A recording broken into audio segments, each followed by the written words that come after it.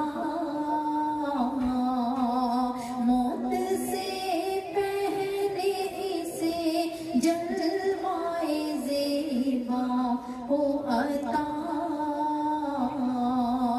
मुद्दतों से यही अरमान है जाने आलम, मुद्दतों से यही अरमान है जाने आलम। अल्लाहुम्मा सल्ली अला सय्यिदिना मुहम्मदिन, अल्लाहुम्मा सल्ली अला सय्यिदिना मुहम्मदिन।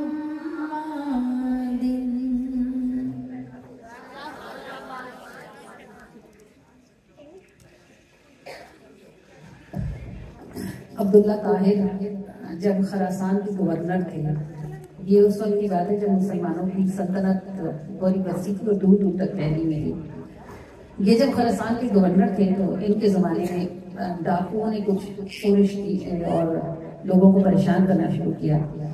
तो इन्होंने अपनी फौज का एक दस्ता डाकुओं के मुकाबले के लिए भेजा। तो फौज ने मुकाबला किया, कुछ डाकुओं ने मार दिए और 10 डाकू उन्होंने पकड़ लिए। और साथ ही उन्होंने दारुल खिलाफे में इतला भिजवा दी कि हमने डाकुओं का कला कमा कर दिया है, सारे मार दिए और 10 हमने कैद कर लिए हैं। इधर एक लोहार था जो कि अपने गांव से नेशापुर तिजारत के लिए आया हुआ था, बड़ा ईमानदार और नमाजी मुत्तकी शख्स था। वो कुछ अर्सा नेशापुर में रहा और उसने जब अच्छी कमाई कर ली तो वो अपने गांव वापस जा रहा था और उसके गांव के रास्ते में ये सरकारी फौज थी जिसने डाकू पकड़े हुए थे। यानी दोनों, एक जाने के रास्ते में था और बाकी आने के रास्ते में थे। वो अल्लाह का करना ये हुआ कि उन डाकुओं में से एक डाकू जो था वो रात में किसी वक्त शायद कोई ढीला बंदा होगा, वो भाग गया किसी तरह। अब फौजियों को बड़ा मुसीबत पड़ गई कि वो बादशाह को इतला कर चुके थे, गवर्नर को इतला कर चुके थे कि हमने 10 डाकू पकड़े, एक भाग गया तो अब 9 रह गए। और आपको पता है कि अगर पुलिस की कस्टडी से मुजरिम छूट जाए तो पुलिस खुद पकड़ी जाती है। तो अच्छा वक्त था उस वक्त, ईमानदारी का दौर था, तो सजा भी पुलिस वालों को फिर बहुत सख्त मिल रही थी। उन्होंने क्या किया, वो थोड़ा चल रहे थे, वो नेशापुर आ रहे थे और ये लोहार नेशापुर से अपने गांव हरात जा रहा था वापस। उन्होंने इसको पकड़ लिया और इसको पकड़ के इसको कड़ियां डाल ली और इसे 10वां बंदा बना के डाकू के इल्जाम में से भी साथ लेके चले। अब ले गए और ले जाके बादशाह के सामने पेश किया। सजा हुई कि जेल में 10 के 10 डाकू बंद हो गए। वो जो लोहार था वो था बड़ा अच्छा नेक आदमी था और ईमानदार था। और बंदा अगर ईमानदार और नेक हो ना तो बज़ाहिर दुनिया वाले उसको बेवकूफ, आजकल के लोग समझते हैं बेवकूफ है, सीधा सीधा काम करता है, इतने पैसों का कमाने का जरिया होता है, कमाता ही नहीं। कमाता बंदा सुकून और सुख के लिए है। अगर पैसे से आपके घर में सुख नहीं है और सुकून नहीं है तो याद रखिएगा कि पैसा किसी गलत रास्ते से आ रहा है। अगर थोड़ा कमाते हो, आती है घर में कमाई, घर में कोई वक्त बे वक्त बीमार नहीं होता, पेट भर के सब खाना खा लेते हैं और वक्त बे वक्त खर्चे के लिए पैसे निकल आते हैं, समझो अल्लाह की रहमत है आपके घर में। तो वो चूंकि अल्लाह से उसका ताल्लुक था, राब्ता था, उसके दिल में अल्लाह का खौफ था, नबी पाक सल्लल्लाहु अलैहि वसल्लम का उम्मती था, आप सल्लल्लाहु अलैहि वसल्लम का दुरूद पाक पढ़ने वाला था। तो दुरूद पाक पढ़ने वालों की ये सिफ्त होती है कि उनके दिलों को ठहराव होता है और उन्हें पता होता है कि हमारा कोई है जो हमें देख लेगा।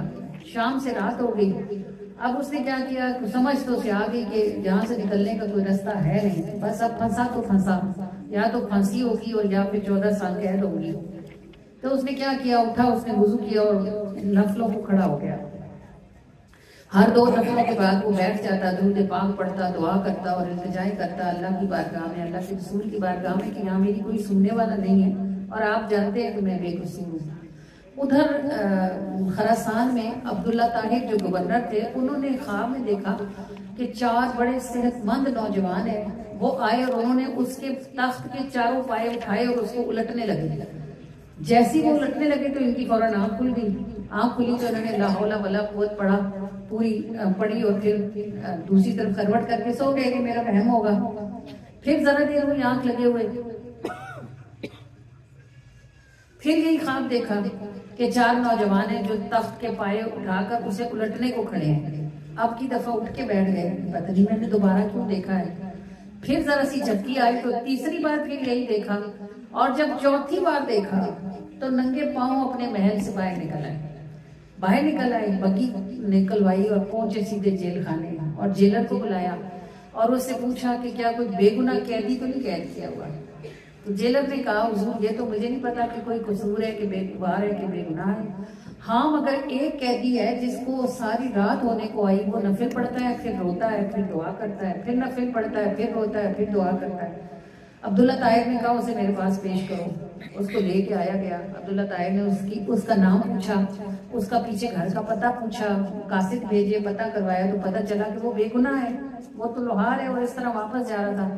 तो जो गवर्नर खरासान था उसने उसे कहा 3 बातें हैं, एक तो ये कि तुम मुझे माफ कर दो कि मैं इस सूबे का गवर्नर हूँ और मेरी गवर्नरी में तुम्हारे साथ इतनी बड़ी ज्यादती हो गई, और दूसरी बात यह है कि तुम 4000 दिरहम मैं तुमको फिदिये में देता हूँ जो तुम्हारे साथ ज्यादती हुई है, कबूल कर लो। और तीसरी बात यह है कि इसके बाद भी कभी जिंदगी में किसी जरूरत पड़े कोई तो तुम मेरे पास आ जाना। वो जो लोहार था उसने कहा, पहली बात भी आपकी मानता हूँ, मैं आपको माफ करता हूँ, दूसरी बात भी मानता हूँ, 4000 दिरहम आपसे मैं कबूल करता हूँ। ये जो आपने तीसरी बात की है कि मैं आपके पास आऊँ, तो आप सोचते नहीं कि जिनके सदके में अल्लाह ने एक रात में 4 बार आपका तखत उलट दिया, उन आका के होते हुए किसी भी मुश्किल के लिए आपके पास आया, उनके पास ना जाऊं जिन्हें मैंने जेल में बैठ के पुकारा तो उन्होंने महल से आपको नंगे पांव उठा के मेरे पास पहुंचा दिया।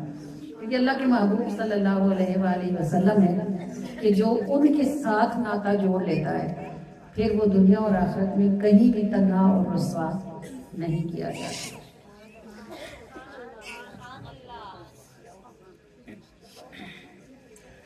और ये आपने याद रखना है कि नात आपने सुननी नहीं है बल्कि आपने पढ़नी है। ये भी सुर ऐसा है कि आपको बिल्कुल आती होगी।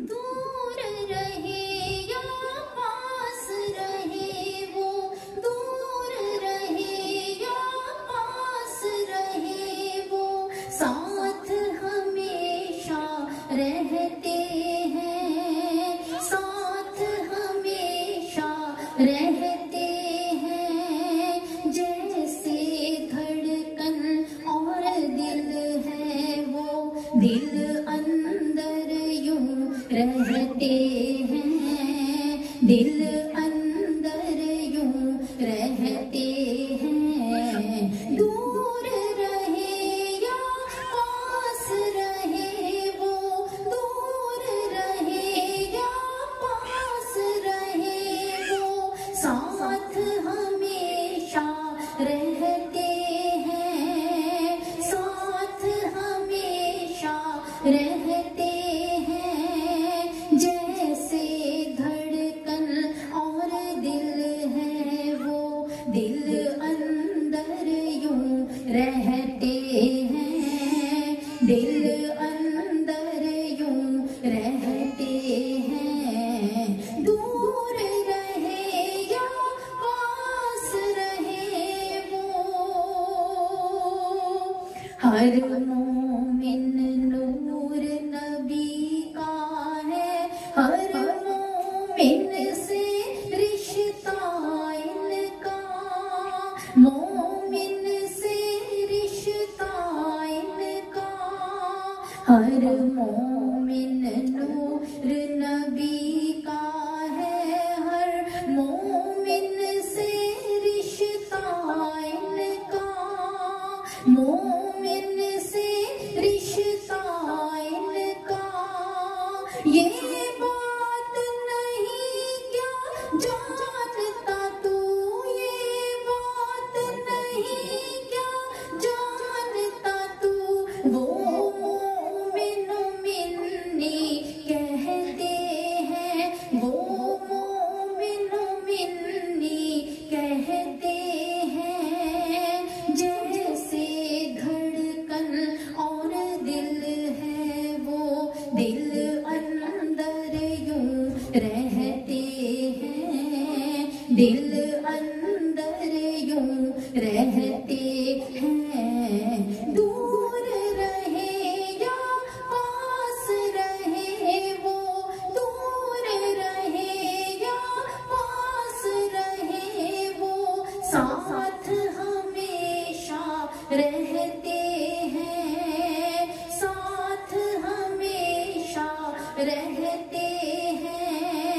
जैसे धड़कन और दिल है वो, दिल अंदर यूं रहते हैं, दिल अंदर यूं रहते हैं। दूर रहे या पास रहे वो, दूर रहे या पास रहे वो।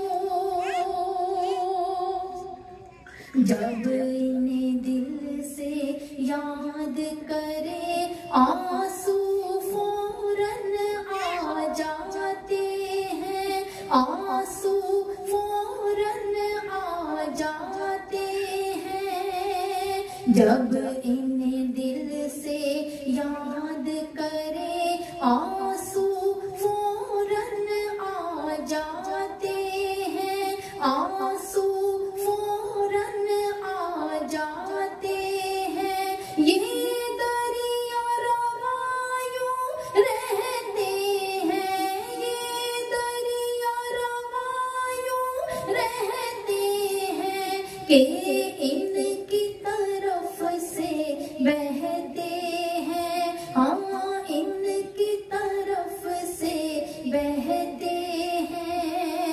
जैसे धड़कन और दिल है वो, दिल अंदर यूं रहते हैं, दिल अंदर यूं रहते हैं। दूर रहे या पास रहे वो, दूर रहे या पास रहे वो, साथ हमेशा रहते हैं, साथ हमेशा रहते हैं। जैसे धड़कन और दिल है वो, दिल अंदर यूं रहते हैं, दिल अंदर यूं रहते हैं। दूर रहे या पास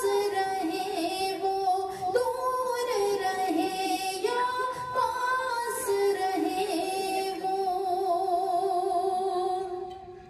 हम उनके लिए बस अज़ियत है प्यार मगर सच्चा इनका, है प्यार मगर सच्चा इनका।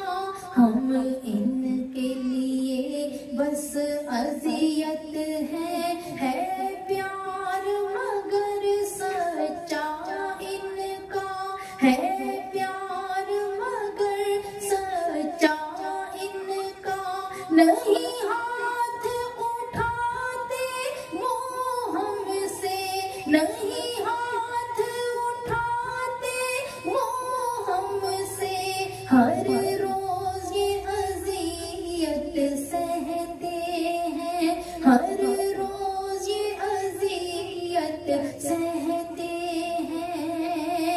जैसे धड़कन और दिल है वो, दिल अंदर यूं रहते हैं, दिल अंदर यूं रहते हैं।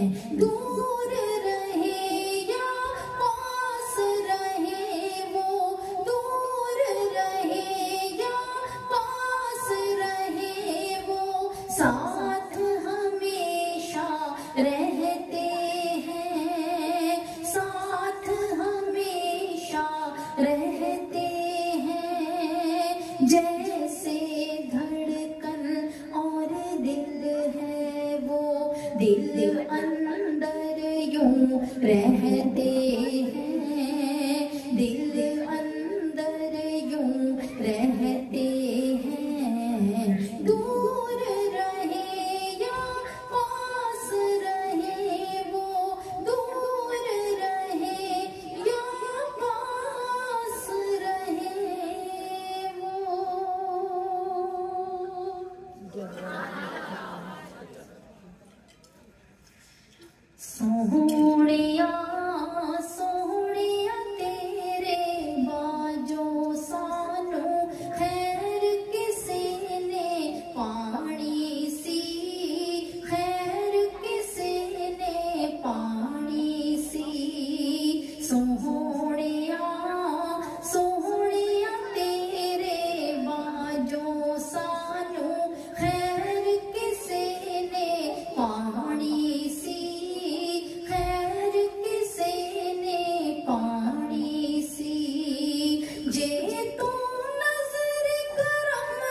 खलीफा मामून रशीद का दौर था और मामून रशीद अपने दरबारियों के साथ दरियाए दजला से ज़रा दूर कुछ फासले पर किसी मैदान में अपना दरबार लगा के बैठा हुआ था।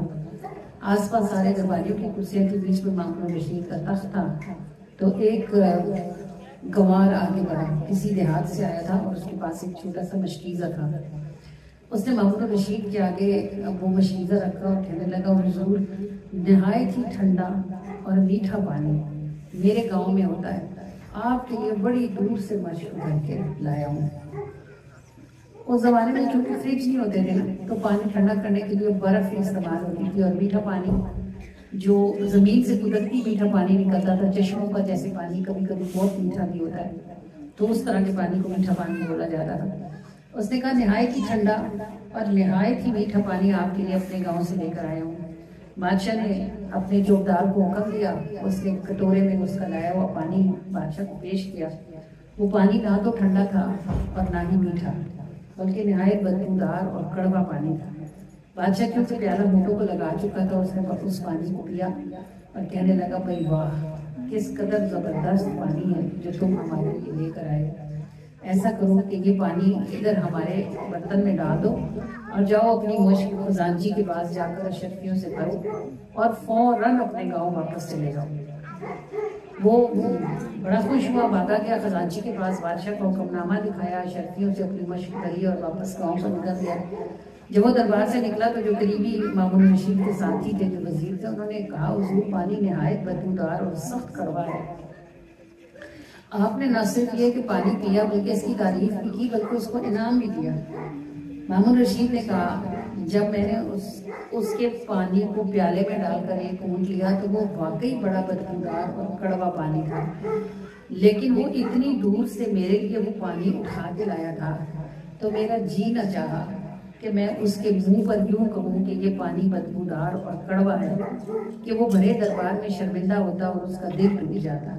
इसलिए मैंने कहा कि पानी नहायत ही मीठा और नहायत ठंडा है। तो एक दूसरा कहने लगा, हुजूर अगर पानी पी ही लिया था तो इस कदर उसको इनाम देने की क्या ज़रूरत थी। और मामून रशीद ने जवाब दिया, इनाम उससे मैंने इसलिए दिया कि वो इतनी दूर से मेरे लिए पानी इनाम के लालच ही में उठा कर लाया था। तो वो तीसरा आगे बढ़ा, उसने कहा, आपने ये उससे क्यों कहा कि फौरन अपने गांव वापस चले जाओ। मामून रशीद कहने लगा, मैंने ना चाहा कि वो कहीं दरियाए दजला का पानी पी ले तो वो फिर शर्मिंदा होगा कि जो पानी को मेरे लिए लेकर आया वो कितना बदबूदार और कड़वा था। ये मैं आपको उसकी बात बता रही हूँ। ये मामून रशीद है, अब्बासी बादशाहों में से एक बादशाह, वही दौलत के लालच और सल्तनत की जंग में अपने खूनी रिश्तों को कत्ल करवाने वाला बादशाह होकर, एक आम इंसान होकर उसका ये हाल है कि अगर कोई उसके पास तोहफा लाए तो वो उसको रद्द नहीं करता और उससे शर्मिंदा नहीं करता। एक लम्हे को सोचें कि हम अपनी ये छोटी मोटी गुनाहों और गलतियों से भरी हुई इबादत का सवाब जब अल्लाह के रसूल को हदिया करते हैं तो रसूलुल्लाह क्या करते होंगे। आप सल्लल्लाहु अलैहि वसल्लम करीमों के करीम हैं, हमसे उन पर दुरूद पढ़ने का हक अदा नहीं होता, मगर फिर भी हमें रोज़ाना 1000 बार दुरूद पाक पढ़ने की तौफीक नसीब होती है ना? पढ़ते हो ना? तो कैसे पढ़ लेते हो? एक भी पहले दिन का भी इतना नुक्स से भरा होता है, दूसरे दिन फिर कैसे पढ़ लेते हो? क्योंकि वो नुक्स से भरा हुआ भी कबूल कर लेते हैं, वो रख लेते हैं, वो वापस नहीं करते कि इसकी बेइज्जती होगी, इसका दिल खफा होगा, इसको तौफीक ख़त्म हो जाएगी। वो रख लेते हैं तो फिर दूसरे दिन के पढ़ने की तौफीक नसीब हो जाती है।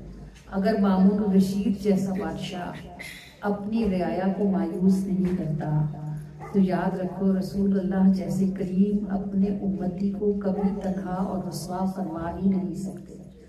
अगर आप उनकी बारगाह में हदिये भेजती रहोगी तो इंशाअल्लाह ताला कोई ना कोई दिन ऐसा आएगा जब आप बिल्कुल ठीक काम करना सीख जाओगे, और जब तक वो आपका हदिया रख रहे हैं उस वक्त तक आपको काम करते रहने की तौफीक इंशाअल्लाह नसीब रहेगी।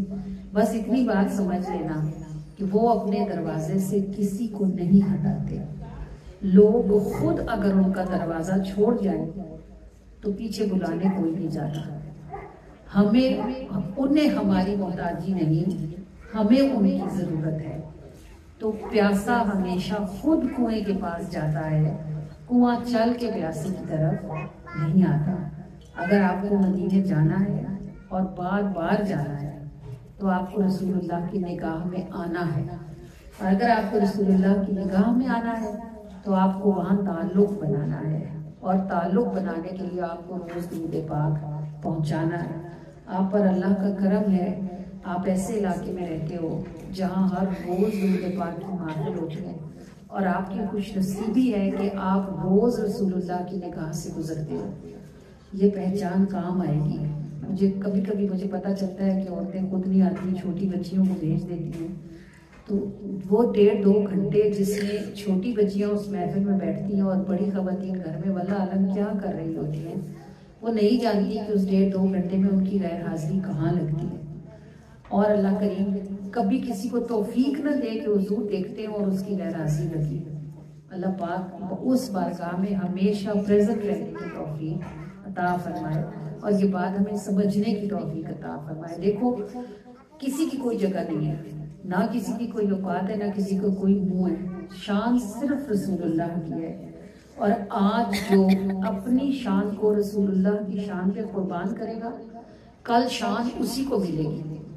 जो आज अपनी शान, अपनी अजमत, अपना नाम लेके बैठा रहा कि मैं तो फलां और मैं तो फलां, मैं क्यों जाऊं, मैं नहीं जा सकती, तो फिर याद रखो ताल्लुक हमेशा जान पहचान से कायम होता है, और जान पहचान बनाने के लिए बार बार की हाजिरी जरूर है। अल्लाह करीम आप पर ये करम है कि आपको हर रोज ये मौका मिलता है कि आप दुरूद पाक की किसी न किसी महफिल में जा सकते हो। तो आप खुद सोचो, जो हर महफिल में जाती होगी उसका हर रोज अटेंडेंस लगता होगा, रोज प्रेजेंट, रोज प्रेजेंट, रोज प्रेजेंट। जो इतना प्रेजेंट रहता है वो उसकी शिनाख्त हो जाती है।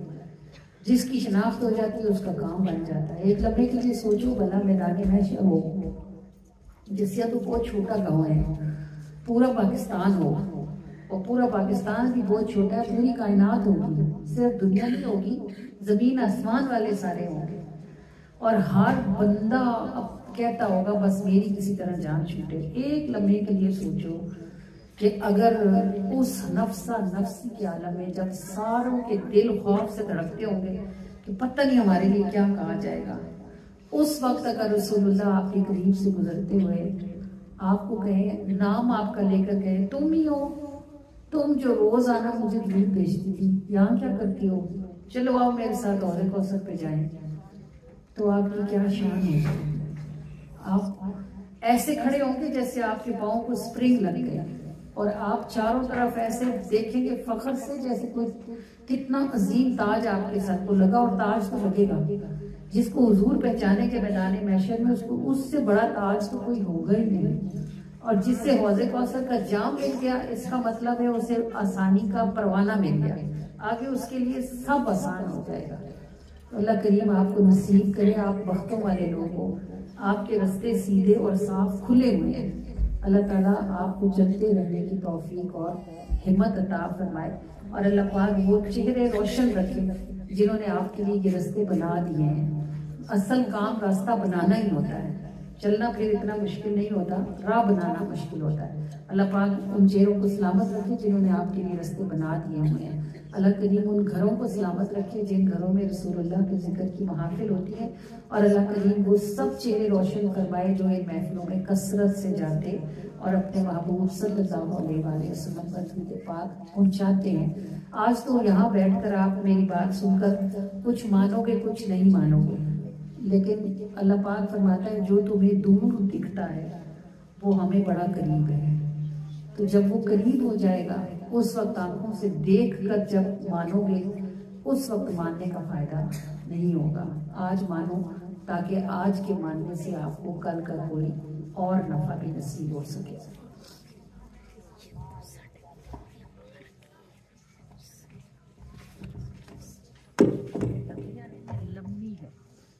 तरह जाएगा।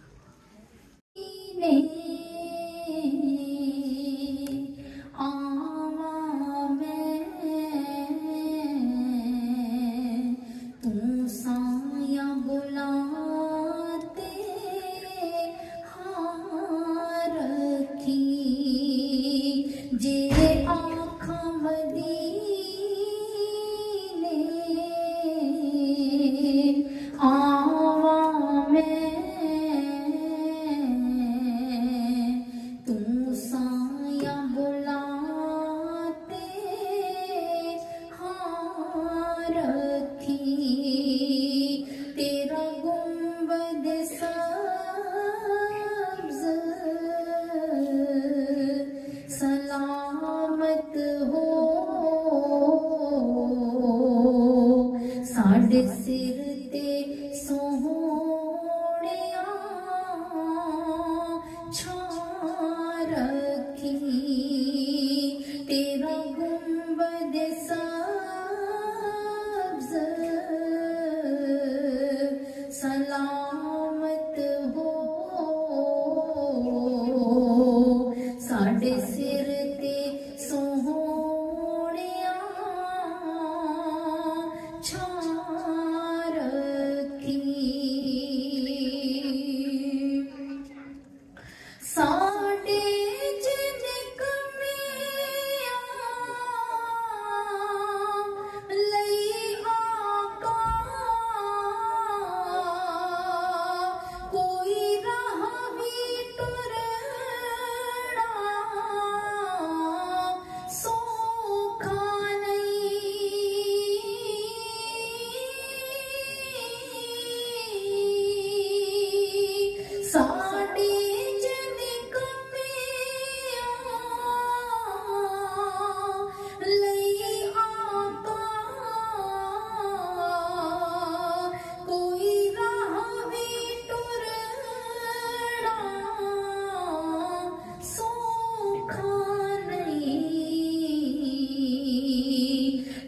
शौक लगा असी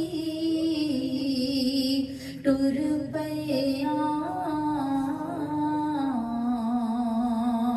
तू साडे वल लम्मी बार रखी, तेरा शौक लगा असी टुर पया, तू साडे वल लम्मी बार रखी, तेरा गुंबद सब्ज़ सलामत हो। साडे सिर ते सोहणिया छां रखी, तेरे जिक्र दी बरकत पांदे हां असी रोज मिलाद मनांदे हां,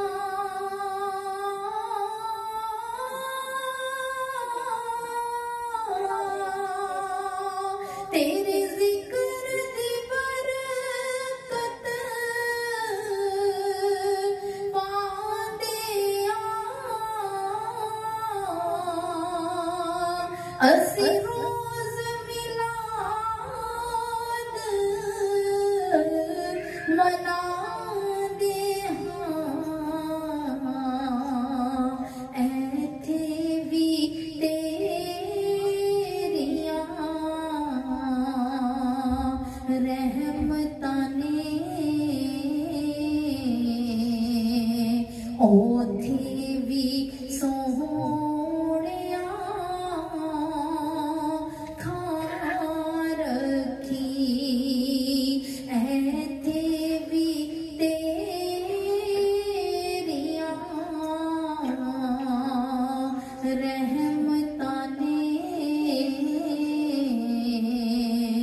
ओथे भी सोहणिया थां रखी तेरी चाकरी दा सानू ताज लगा असी बंदे नहीं किसी कारी दे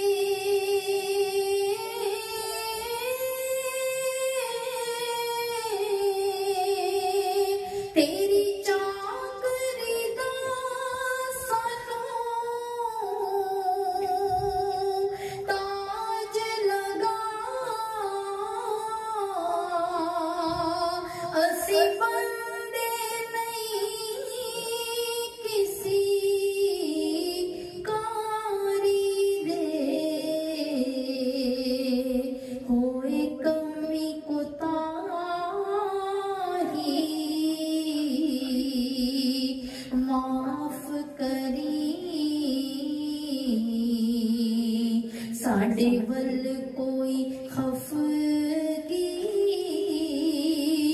ना रखी होए कमी कोताही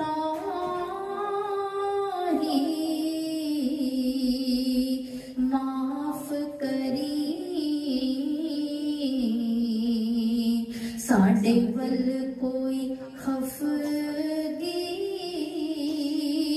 ना रखी जे आँखां मदीने आवा मैं तुम साया बुलाते हाँ रखी तेरा गुंबद सब्ज़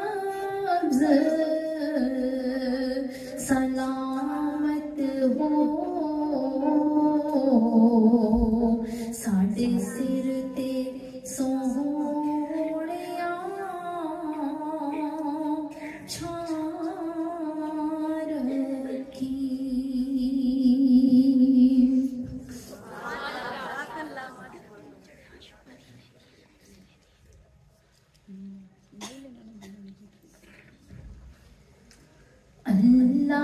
अल्लाहुम्मा सल्ली अला सय्यिदिना व मौलाना मुहम्मदिन अल्लाहुम्मा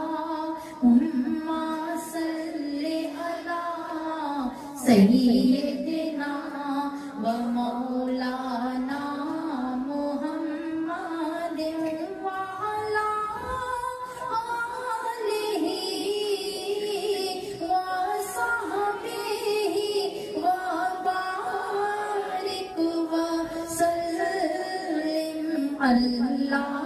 अल्लाहुम्मा सल्ली अला सय्यिदिना व मौलाना मुहम्मदिन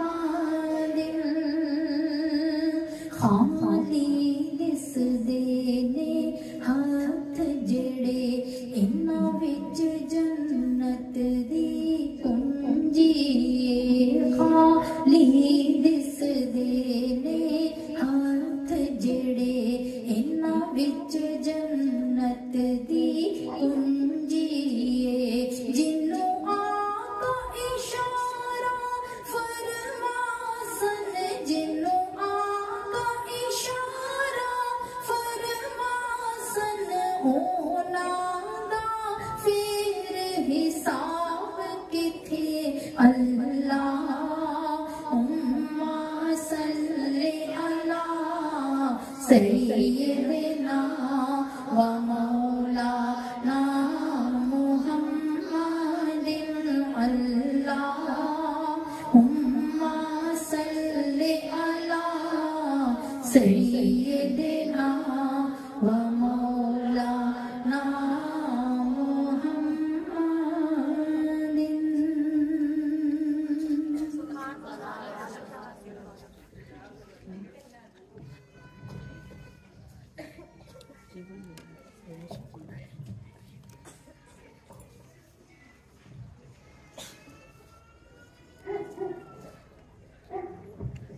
हज़रत अबुल हसन खरकानी अलैहिर्रहमा, ये जो अल्लाह के वलियों के वाक़यात हम आपको सुनाते हैं ना, ये कोई भी बयान करने वाला जब किसी वली की शान बयान करता है तो असल में बताने वालों का मकसद ये होता है कि अल्लाह का दोस्त बनना और अल्लाह से दोस्ती करना, इसके 2-3 ही उसूल हैं।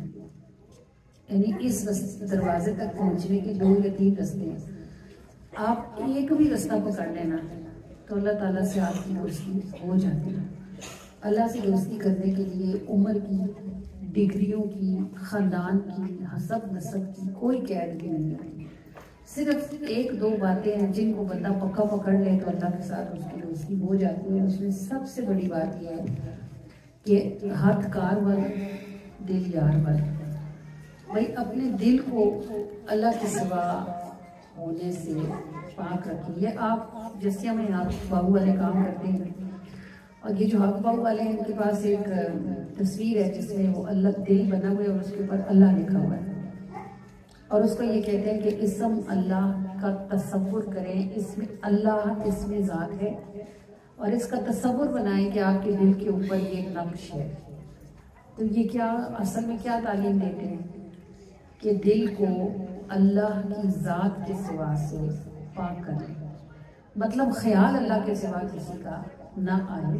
तो काम आप सारे जहान के करें क्योंकि भेजा ही जहान में आपको काम ही करने के लिए भेजा गया है।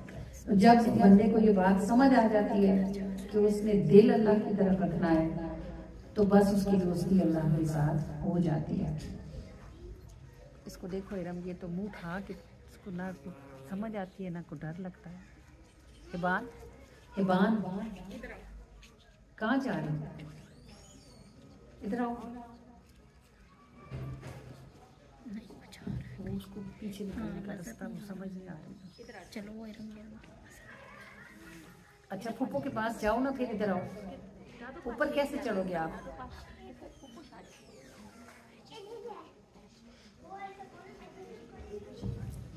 हज़रत अबू हसन खरकानी अलैहिर्रहमा अपनी खानकाह में तशरीफ फरमा थे और आप सुबह का वक्त था तो आपका एक खादिम झाड़ू लगा रहा था, एक जगह वो पानी छिड़क रहा था, एक खादिम आपके कपड़े देख रहा था, लंगर वाली साइड पे मसरूफ थे।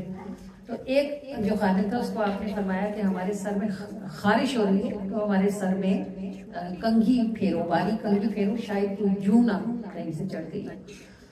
तो वो कंघी फेर रहा था, एकदम दरवाजे से महमूद गज़नवी अंदर दाखिल हुआ, खानकाह के दरवाजे से। तो वो जो जितने खादिम काम कर रहे थे ना उनमें खलबली पड़ गई, हर बॉम्ब बजने भी बादशाह आया है। तो कोई छोटी बात की थी नहीं, बादशाह आया है। अब ये सारे इसी को देखते रहेंगे और किसी को कुछ समझ नहीं आएगा कि क्या होता है। जो झाड़ू लगा रहा, जो दरवाजे वाला खादिम था वो भाग के झाड़ू वाले के पास आया, झाड़ू वाला भाग के पानी फेंकने वाले के पास गया, पानी फेंकने वाला लंगरियों के पास गया, लांगरी वाले में से एक बंदा दौड़ता आया और जो अबुल हसन खरकानी अलैहिर्रहमा को कंघी करा था उसने उसको आके बताया कि महमूद गज़नवी आ रहा है, ये यहाँ तक पहुँचाया। तो वो जो कंघी कर रहा था अबुल हसन खरकानी अलैहिर्रहमा की, उसका हाथ जरा जोर से आपके सर को लगा आपने और उसने एकदम कहा, यानी उसके मुंह से जोश की वजह से एक आवाज निकली। तो अबुल हसन खरकानी अलैहिर्रहमा ने उससे पूछा क्या बात है? उसने कहा हुजूर बादशाह आ रहा है। आपने फरमाया तेरी खैर हो, मैंने समझा तूने कोई जुर्म पकड़ लिया। यानी आप देखो अल्लाह वालों के दिलों का हाल ये है कि बादशाह के आने की उनको, यानी जूम का पकड़ना और बादशाह का आना उनको बराबर था। और ये नहीं कि ये कोई दिखावे की बात थी, उनके जिसके दिल पे अल्लाह का राज होता है, जो शहनशाहों के शहनशाह का जहाँ बसेरा हो, फिर वहाँ बादशाहों की जगह और गुंजाइश तो बचती नहीं है। महमूद गज़नवी अंदर आ गया, अंदर आके बैठ गया। अबुल हसन खरकानी अलैहिर्रहमा को उसने अपनी जेब से एक थैली निकाल के पेश की। उस थैली में सोने की शक्तियाँ थी। अबुल हसन खरकानी ने उसको मना किया कि हम नहीं देते, वो बादशाह आया। आपने खादिम से कहा कल खाने के लिए क्या है? उसने कहा हुजूर रात की रोटी बची हुई है। फरमाया ले आओ। वो रोटी लेके आया। आपने महमूद गज़नवी के आगे वो रोटी रखी और कहा यह हमारी तरफ से तनावल करो। महमूद गज़नवी ने उसको मुंह में डाल लिया, लेकिन वो रोटी इतनी कोई खुश्क थी और सूखी हुई थी कि बावजूद कोशिश के वो उसको हलक से नीचे न कर सका, वो उसमें फंस गई। मैं अबुल हसन खरकानी अलैहिर्रहमा ने फरमाया जिस तरह ये रोटी तुम्हारे हलक में फंसी है, इसी तरह तुम्हारा सोना हमारे हलक में फंसता है, इसको ले जा। जो अल्लाह के खजानों से लेता होता है फिर उसे मखलूक के हाथ से लेने का चस्का नहीं रहता। और याद रखना, बादशाह वो नहीं होता जिसका तख्त होता है, बादशाह वो होता है जिसको अल्लाह से इश्क होता है। और जिसको अल्लाह से इश्क होता है उसके लिए पत्थरों में से दूध निकालना, पहाड़ों से नहरें काट के लाना और समंदरों में से तैर के पार उतर जाना कोई भी मुश्किल काम नहीं होता। क्यों आई हो आप? क्यों आई हो? दादा के पास थे ना इधर।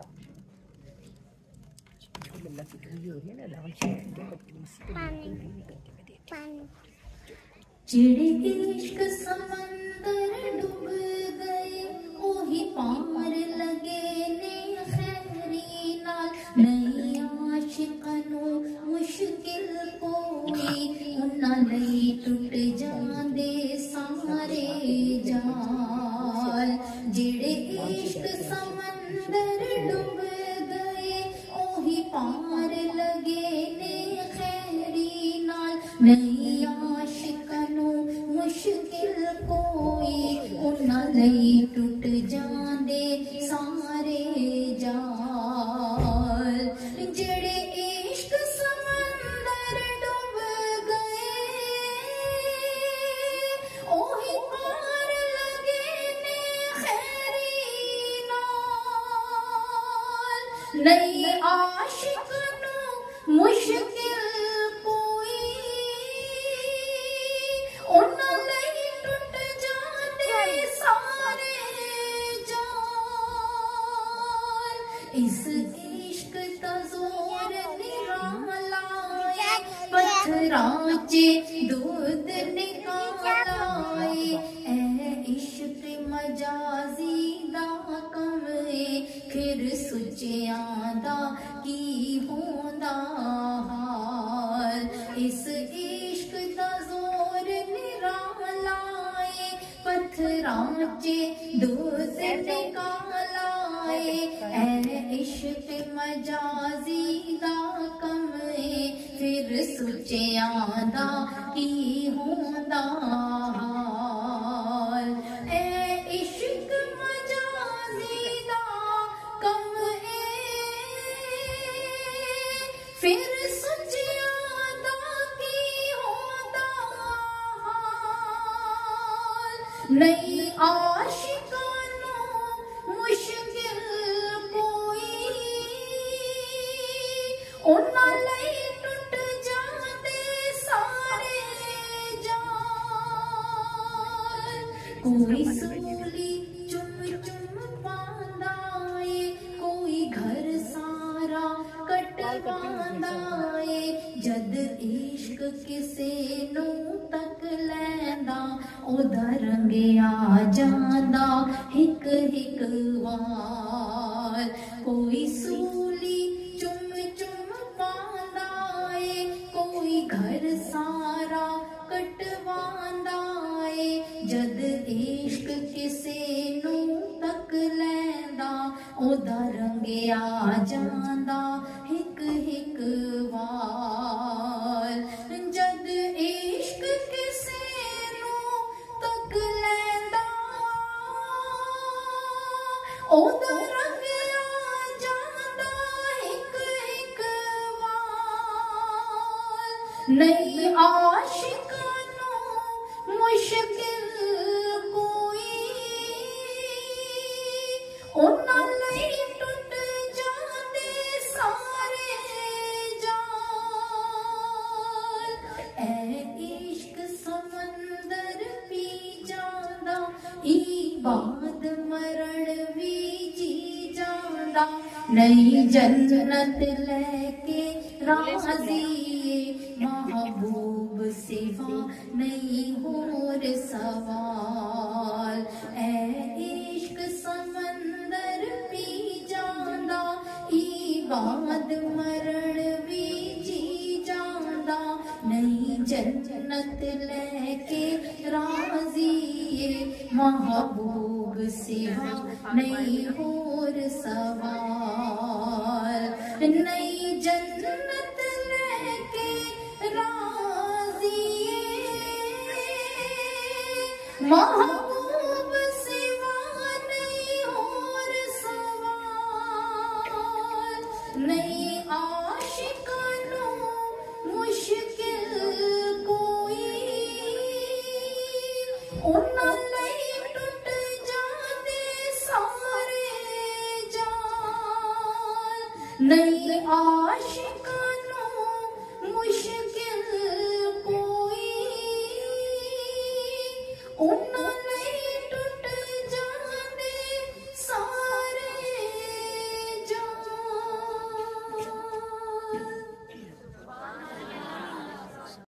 ये बच्चे ये खाने काबा की सहन में ये मकाम इब्राहीम है, वत्तखिज़ू मकाम इब्राहीम मुसल्ला। अल्लाह कुरान में फरमाता है कि मकाम इब्राहीम के सामने नमाज अदा करो, इसको अपनी नमाज की जगह बनाओ। पूरा सहन काबा, पूरा मुताफ मोहतरम है, लेकिन नमाज पढ़ने की सबसे अफजल जगह मकाम इब्राहीम है। जब आप उम्र कर जाएंगे और आप इंशाल्लाह जब उम्र कर लेंगे, जब तवाफ़ करेंगे तो 2 रकात नमाज करेंगे। तवाफ़ के बाद वाजिबुल तवाफ़ होते हैं, वो हम हमेशा इसी जगह अदा करते हैं। इसके पीछे जितनी जगह है वो सारी मकाम इब्राहीम है। तो सब नवाफिल जो हमारा पूरा ग्रुप हम जब अदा करते हैं तो हम इसी मकाम इब्राहीम के आगे खड़े होते हैं, उनके यहाँ नवाफिल अदा करते हैं। अल्लाह करीम कबूल फरमाए और अल्लाह ताला आप लोगों को भी इस जगह पर खड़े होकर नफिल पढ़ने की तौफीक अता फरमाए।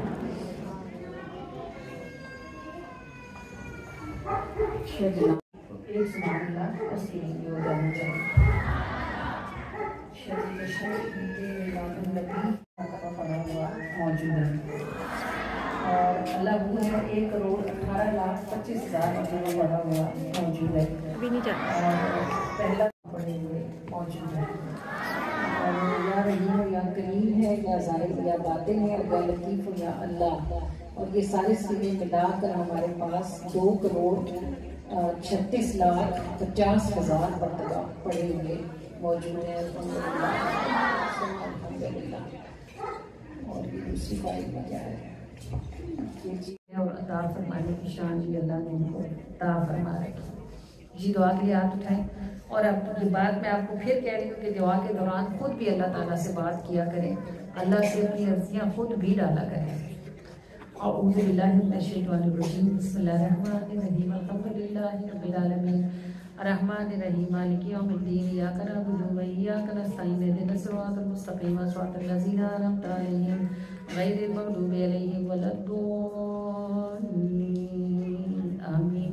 सल्लल्लाहु अला हबीबिही मुहम्मद व आलिहि वसल्लम। अल्लाहुम्मा रब्बना आतिना फिद दुनिया हसना व फिल आखिरति हसना व क़िना अज़ाबन नार व क़िना अज़ाबल क़ब्रि व क़िना अज़ाबल हश्र व क़िना अज़ाबल मीज़ान। अल्लाहुम्मा इन्नका अफ़ुव्वुन तुहिब्बुल अफ़्वा फ़अफ़ु अन्ना। अल्लाहुम्मा अजिरना मिनन नार या मुजीरो या मुजीरो या मुजीर। लौलालमीन रहमत राहिमीन। यह तो इरसाद मतलब तेरा शुक्र है कि तू हम सबको बार बार अपने और अपने महबूब नबी अलैहिस्सलाम के ज़िक्र की मुबारक महफिलों में इकट्ठे होने की तौफ़ीक़ अता फरमाता है। अल्लाह परवरदिगार रहमत राहिमीन, हम खुद इंसान होते हुए भी हमारा अपना हाल ये है कि अगर हमने अपने बिस्तरों पर सफ़ेद चादरें बिछाई हुई हों तो हम हरगिज़ किसी मैले कुचैले गंदे को ना वहाँ बैठना तो दूर की बात है, हाथ रखने की इजाज़त भी नहीं देते, निगहबानी करते हैं कि कोई हमारी सफ़ेद चादर को गंदा न कर दे। अल्लाहुल आलमीन रहमत राहिमीन, तू खुद ऐसा पाक है कि तेरा नाम ही सुभान है। और हम जैसे गंदों गुनाहगारों से अकारों को तू अपना दामन रहमत थामने की इजाज़त अता फरमाता है।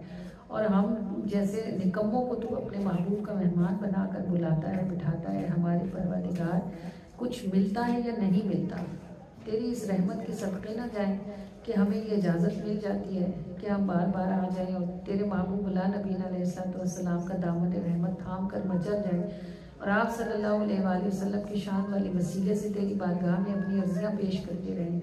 अल्लाह परवरदिगार अरहमर राहिमीन, अर्जी सुनी जाए या न सुनी जाए, ये हमारी सादत क्या कम है कि हमें अर्जी पेश करने का मौका दिया जाता है।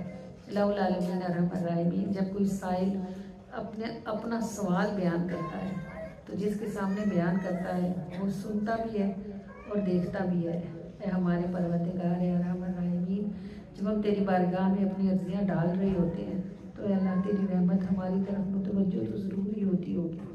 तेरा करम हमें देखता तो होगा बारे इलाहा। अब तेरे महबूब आक़ा मोहतरम सल्लल्लाहु अलैहि वसल्लम एक बार तो वो भी निगाह उठाते ही होंगे। अल्लाह रब्बुल आलमीन रहमत राहिमीन इस आस के साथ और इस उम्मीद के साथ कि वो जिसकी तरफ निगाह रहमत से देख लेते हैं, तेरी रहमत उसकी तरफ मुतवज्जो हो जाती है। और हमारी खुशबख्ती है कि हमें ये मौका बार बार नसीब होता है कि हम दुआ के इज्तिमा की सूरत में महबूब नबी अलैहिस्सलाम की बारगाह में हदिया दुरूद भेजने के लिए बार बार इकट्ठे होते हैं और बार बार आप सल्लल्लाहु अलैहि वसल्लम की निगाह रहमत के दायरे में दाखिल किए जाते हैं। अल्लाह परवरदिगार रहमत राहिमीन ज़ुल जलाली वल इकराम, बस ये रहमतें जो तूने हमें ज़मीन के ऊपर नसीब फरमा रखी हैं, हमें ज़मीन के अंदर रहमतों से महरूम न फरमाना। और अल्लाह रब्बुल आलमीन रहमत राहिमीन, जैसे तूने ज़मीन के ऊपर ज़िक्र महबूब की बरकत से बेहिसाब परेशानियों, मुसीबतों और बलाओं से हमें आफियतों के साथ निकाला है, अल्लाह पाक ज़मीन के नीचे भी हमारे साथ खैर वाला मामला फरमाना। अल्लाह रब्बुल आलमीन रहमत राहिमीन, हमारे घरों को आप महबूब सल्लल्लाहु अलैहि वसल्लम के ज़िक्र की महफिलों से सजना नसीब हुआ है। अल्लाह परवरदिगार रहमत राहिमीन की रोशनियाँ, ये रंग और ये खुशबुएँ हमारी कब्र तक हमारे साथ फरमाना है। अल्लाह परवरदिगार रहमत राहिमीन, ना हमें तन्हा करना और ना ही हमें रुस्वा होने के लिए अपनी मखलूक के हवाले फरमाना। अल्लाह परवरदिगार, यहाँ तक भी आपकी रहमत ने हमारा पर्दा ढका हुआ है, अल्लाह पाक इससे आगे भी अपनी रहमत से हमारे पर्दे सलामत रखना बारे इलाहा। और हमें मोहताज होकर अपनी मखलूक के आगे डालना नहीं डालना। अल्लाह परवरदिगार आलम, हमें हमारे हाथ पैरों के साथ सलामती वाला जीना आसानियों पर नसीब फरमाना। और अल्लाह परवरदिगार, सलामती वाला मरना इज़्ज़त के साथ आसानियों पर अता फरमा देना। अल्लाह करीम और रहमान, ईमान के साथ जीना नसीब फरमाना और ईमान के साथ ही हमें दुनिया से रुखसत होने की इजाज़त अता फरमाना। ए हमारे पाक परवरदिगार रहमत राहिमीन, ये सब महफिल जहाँ जहाँ सजती हैं और जो जो सजाते हैं, अल्लाह रब्बुल आलमीन दूध पाक और मिलाद की महफिल इजहार मोहब्बत के सिवा कुछ नहीं है। और इजहार में कमी हो सकती है, मोहब्बत में नहीं है। अल्लाह परवरदिगार रहमत राहिमीन, बस जो कमी इजहार में रह गई है उसे अपनी रहमत से दूर फरमा दे। और अल्लाह करीम, हम सब के दिलों को अपने महबूब की मोहब्बत की मिठास नसीब फरमा दे। अल्लाह परवरदिगार आलमीन, जिससे मोहब्बत हो जाती है उसको दुख देने का सोचा भी नहीं जा सकता। अल्लाह परवरदिगार, तू हमारे दिलों को अपने महबूब की मोहब्बत अता फरमा दे। बहुत कुछ ऐसा है जो दूध पाक की बरकत से तुम्हें हमें छोड़ने की तौफीक नसीब फरमा। अल्लाह परवरदिगार, फिर भी बहुत कुछ ऐसा है जिसका छूटना अभी बाकी है। और हमारे परवरदिगार, जब हमारे दिलों को महबूब की मोहब्बत की मिठास नसीब होगी तो ये कोताहियाँ, खामियाँ, खताएँ और गलतियाँ, इनकी करवाहट हमसे दूर हो जाएगी। अल्लाह रब्बुल आलमीन रहमत राहिमीन, बस महबूब नबी अलैहिस्सलाम की मोहब्बत की मिठास हमारे दिलों को नसीब फरमा दे और हमारे अंदर से सख्तियाँ, अंधेरे, स्याहियाँ और रास्ते दूर फरमा दे। अल्लाह रब्बुल आलमीन रहमत राहिमीन, अपनी रहमत के साथ हमारे घरों को सुकून के साथ भर दे बारे इलाहा। और अपनी ख़ास रहमत के साथ हमारे दिलों को भी सुकून के साथ भर दे। अल्लाह करीम और रहमान और मेहरबान, जब तक भी हम जिंदा हैं मुश्किलें हमारा पीछा छोड़ती नहीं हैं। अल्लाह परवरदिगार, बस ये मेहरबानी फरमाए कि मुश्किलों में आप हमारा साथ ना छोड़ें। जिसके साथ आप होते हैं वो हर मुश्किल से आसानी से गुजर जाता है। अल्लाह परवरदिगार, ये वादा आपने नहीं किया कि आप रास्ते हमवार करेंगे, मगर ये वादा आपने ज़रूर फरमाया है, इन्नल्लाह मअ साबिरीन, कि बेशक अल्लाह सब्र करने वालों के साथ है। हमारे परवरदिगार या रहमत राहिमीन, बस आप हमें तन्हा ना फरमाएं और अपनी रहमत के साथ हमें शुक्र के दरवाज़ों पर खड़ा फरमा दें। अल्लाह करीम, सब्र के दरवाज़ों पर खड़े होने की तौफीक न दे बारे इलाहा, शुक्र के दरवाज़ों पर खड़े होने की सादत और इजाज़त नसीब फरमा दें। अल्लाह रब्बुल आलमीन रहमत राहिमीन, जो भी कुछ दुनिया में आपने हमें अता फरमाया है, सदका है दूध पाक का और रहमत है आपकी और फजल है आपका। अल्लाह परवरदिगार, हमें हमारी नस्लों के साथ अपने शुक्र गुजार तरीन बंदों में दाखिला अता फरमा दे। बेशक शुक्र नेमतों में इजाफा करता है, बेशक शुक्र नेमतों को कायम रखता है। अल्लाह पाक, जो शुक्र आपको पसंद है हमें वो शुक्र सिखा दे बारे इलाहा। रब्बुल आलमीन रहमत राहिमीन, हमारे घरों से बीमारियों को दूर फरमा दे। अल्लाह करीम, तंगियों को दूर फरमा दे। रब्बुल आलमीन रहमत राहिमीन, हमारे दिलों से तंगियों को दूर फरमाए और बेसुकूनियों को दूर फरमा दे। जितनी भी ज़िंदगी हमारी आपके पास लिखी हुई है हमारे परवरदिगार, उस ज़िंदगी को हमें चैन से जीना नसीब फरमा दे। अल्लाह रब्बुल आलमीन रहमत रहीम चैन वाला जीना नसीब फरमा दे। अल्लाह अपने ज़िक्र के साथ और शुक्र के साथ जो जीना नसीब फरमा दे। अल्लाह करीम अचानक आने वाली मुसीबतों से, परेशानियों से, तंगियों से, हादसों से, अनहोनियों से महफूज फरमा दे। इलाहुल आलमीन रहमत रहीम यहाँ तक भी सब तरफ से, सब तरह से आपने निभाया। अल्लाह करीम इससे आगे भी सब तरफ से, सब तरह से अपनी रहमतों के साथ ऐसा निभा लें जैसा निभाने की आप शान रखने वाले हैं। अल्लाह परवरदिगार रहमत रहीम हमारे पास इस महफिल का जितना भी हदिया है और ये जिस भी शक्ल में है, अल्लाह करीम इसको हमसे कबूलियत का शर्फ अता फरमा दे। इलाहुल आलमीन रहमत रहीम रोशन और मुनव्वर फरमाकर जाने आलम को पहुँचाकर दस्ते करीमाना से कुल उम्मत को तकसीम फरमा दे। उम्मत मोहम्मदी के अच्छों के सदक़े से बुरों को और किसी को भी हुजूर की रहमत से महरूम ना फरमाए। अल्लाह करीम जिस जिस घर में दूध पाक का चिराग रोशन है, हर उस घर को और घर में रहने वालों को दूध पाक की बरकत से नूर नसीब फरमा दे।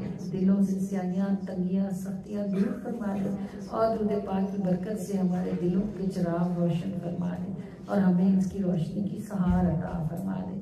अल्लाह रब्बुल आलमीन रहमत रहीम मोहब्बत करने वालों को मोहब्बत से कबूलियत वाली हाज़िरी मदीने की और मक्के की नसीब फरमा दे। इलाहुल आलमीन रहमत रहीम अपनी रहमत के साथ हमारे बे औलादों को साहिब औलाद फरमा दे।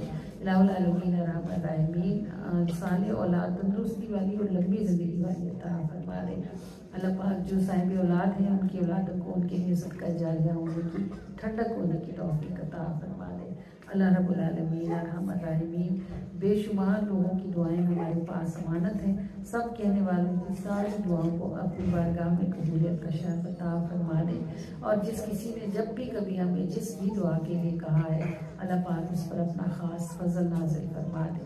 इलाहुल आलमीन रहमत रहीम हमारी महफिल को बरकत अता फरमा दे और अपनी बंदियों के दिलों और कदमों को इन महफिल की तरफ खोल दे। अल्लाह हमारे रब्बुल आलमीन हमारी चाकरी हमारी नस्लों के साथ सलामत रखें और हमारे बाद हमारी नस्लों को इन नस्लों पे चलते रहने की तौफीक और सादत अता फरमा दे। अल्लाह करीम हमारे बीमारों को शिफा कामला और आजिला के असबाब अता फरमा दे। हमारे अल्लाह जो हमने ज़ुबान से मांगा है हमें वो भी अता फरमा दे और जो बगैर मांगा हमारे दिलों में बाकी है हमें वो भी नसीब फरमा दे। अल्लाह ताला अपनी रहमत के साथ हमसे राज़ी हो जाए रहा और इस तरह राज़ी हो जाए कि इसके बाद फिर कभी भी आप हमसे नाराज़ ना हो। आमीन या रब्बुल आलमीन या अरहमर राहिमीन या अरहमर राहिमीन या अरहमर राहिमीन या रब्बाना या रब्बाना या रब्बाना या रब्बाना या रब्बाना। सलातु वस्सलामु अला सय्यिदिल मुरसलीन अस्सलातु वस्सलामु अलैका या रसूलल्लाह व अला आलिका व अस्हाबिका या हबीबल्लाह अस्सलातु वस्सलामु अलैका या नबी अल्लाह व अला आलिका व अस्हाबिका या नूरल्लाह सल्लल्लाहु तआला अलैहि व आलिहि वसल्लम। फिदा करूहना या रसूलल्लाह, फिदा करूही या रसूलल्लाह सल्लल्लाहु अलैहि व आलिहि वसल्लम। आमीन या रब्बल आलमीन। जी हम जिक्र करते हैं और आप इसमें हमारे साथ शरीक हो जाए। जो हमें तबर्रुक तकसीम करना है वो तकसीम करना है, जल्दी करें।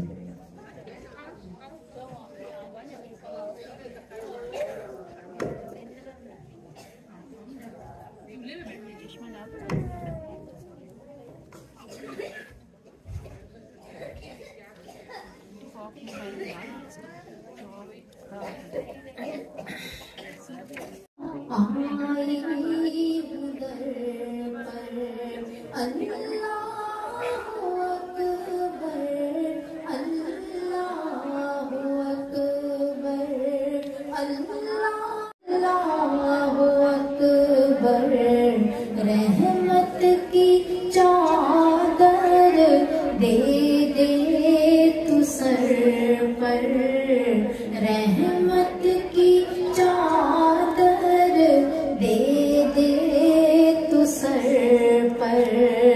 अल्लाहु अकबर अल्लाहु अकबर अल्लाहु अकबर अल्लाहु अकबर।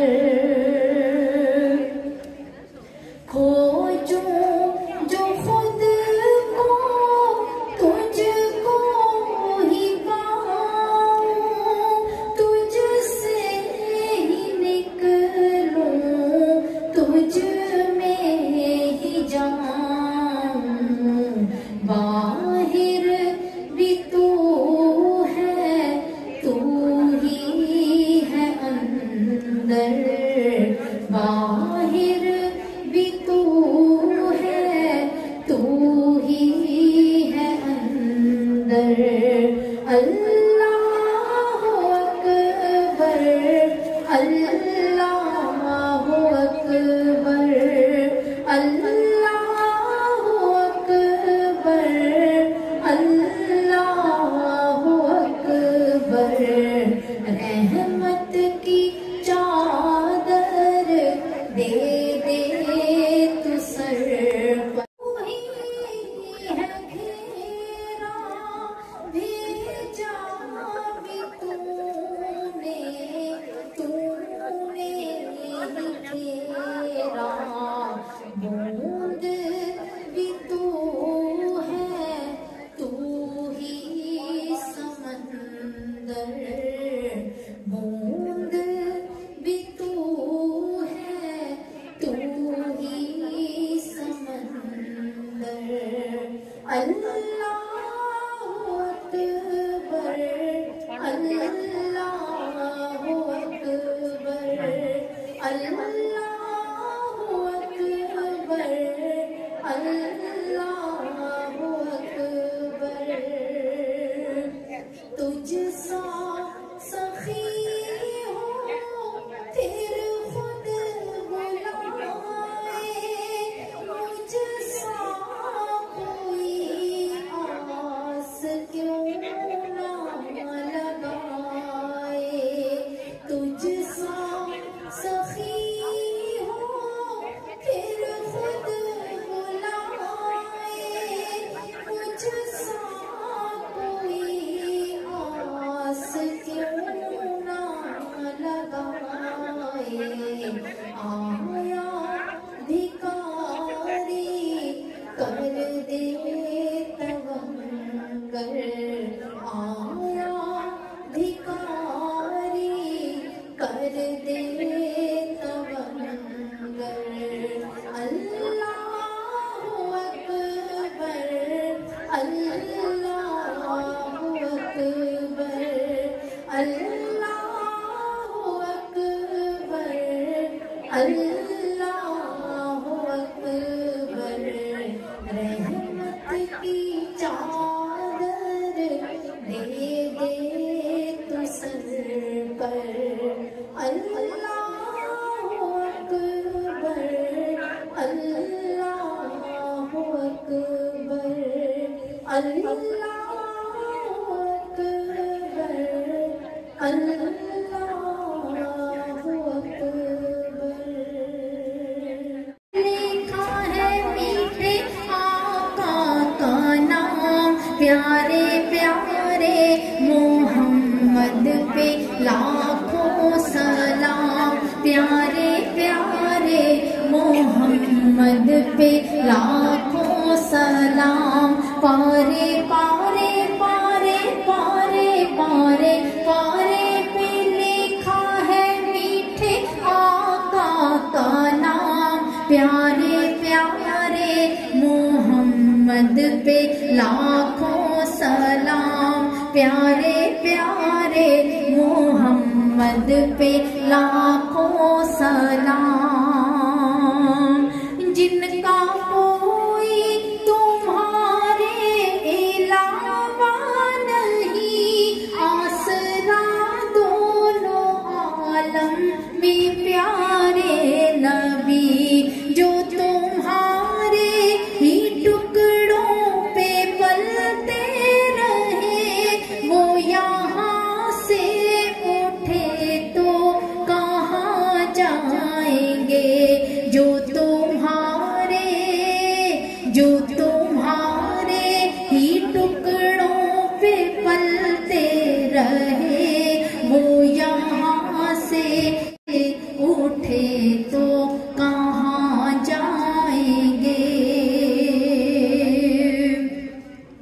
पल्ले सजदे नहीं, कुछ इबादत नहीं, कोई आंसू नहीं, कुछ नदामत नहीं। पल्ले सजदे नहीं, कुछ इबादत नहीं, कोई आंसू